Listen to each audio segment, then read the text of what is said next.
Here is one of the main things that pisses me off about being online.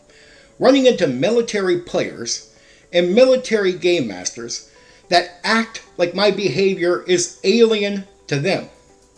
Well, let me give them a heads up. My mentor, my first DM, was military. For the first 10 years of my gaming life, it was in a military community.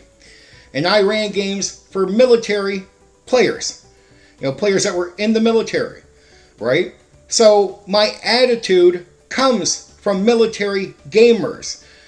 I met a ton of military game masters. They have that confident attitude. They get to know the game, right? And they respect, the system. They respect the rank of the DM compared to, say, the player. I knew a lot of military players that if you argue with them about just about anything that wasn't, say, about gaming, they might physically tear your head off. They would be very aggressive with you. But that same player would sit at my table, and the second I would become the DM, my authority was absolute with these players.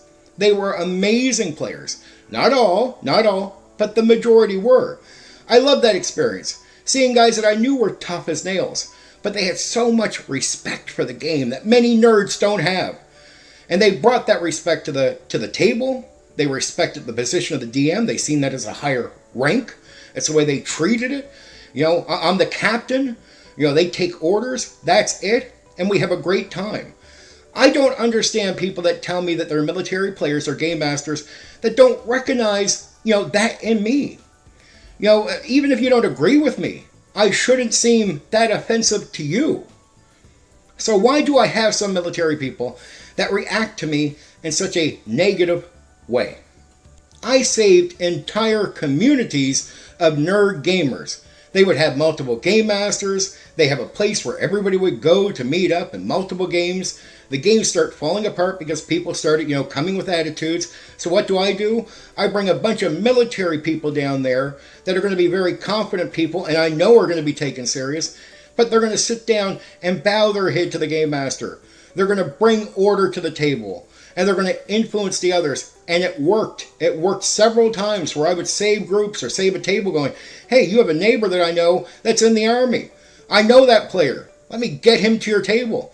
And suddenly it goes from that table's falling apart to that table needed someone to come in and give that game master confidence by not screwing with them, bowing the head and respecting the authority, of the game master, and then showing that to all the other players. Here's a confident guy, but he's the first one to bow the head. That does truly influence people in the right direction when it comes to a tabletop role-playing game session, the experience.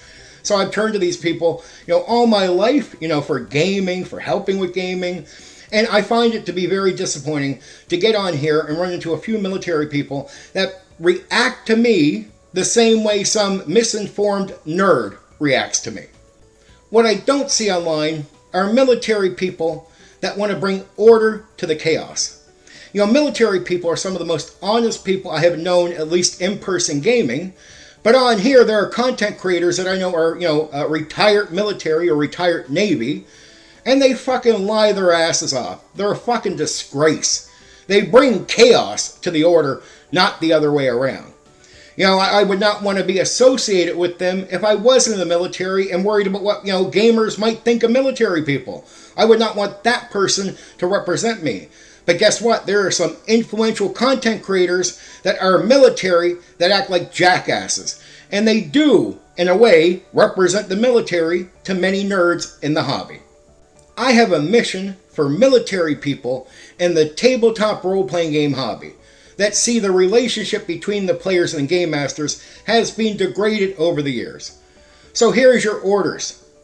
Start supporting the idea of making that relationship better by telling players, influencing players, to bow their head to the authority. And of course, if they run into some jackass DM, get out of the game. But if they run into someone who's not mistreating them, bow their heads, respect how this goes, right? Tell game masters to stop being jackasses, and if they get good players that are willing to bow their heads, respect the players the same way the players are respecting them. Bring order to the chaos. It's demanded. I know you can handle the chaos. That's what I'm saying. Walk into it. Walk into that fire. I know you can deal with it and bring some order. And do it quietly if you have to, or speak up. I don't care which path you choose, but it's needed. And there's a lot of military people in this hobby, and we need your help. A lot of us want that help, especially public DMs. It's one thing for a guy to be at home with his friends and he has a secure game. But in my opinion, and it's always, not just my opinion, but I think it's always just been factually true, the majority of gaming happens between people that are just meeting each other, strangers, people that might become friends, all that kind of stuff. But I see public gaming dying because of this chaos with no order. And I think military people were to start just going into certain areas of the hobby, like 5e, whatever, and going, even though I don't like this game or I don't care for these things, I'm going to jump into some of these games and start just driving this influence of order back into the system. I'm not saying you have to go do it, but it would be nice to see people start doing that. Because I don't see how things are going to turn around. I don't think the market's going to do it. I don't think nerdy content creators are going to achieve anything. They might make some money for themselves, but they're not saving the hobby. And I can't do it alone. I can get out here preaching and do everything I can and throw certain opportunities away in the process, but I need some backup. So be my backup. Anyway, for now, take care. You know what you can do? You can hit the like button. You can share the video. Oh, and there's another button you can press. That one that lets you subscribe to my channel for more content. Oh yeah, there's that bell thing. You can press that so you know when I've uploaded a new video right away.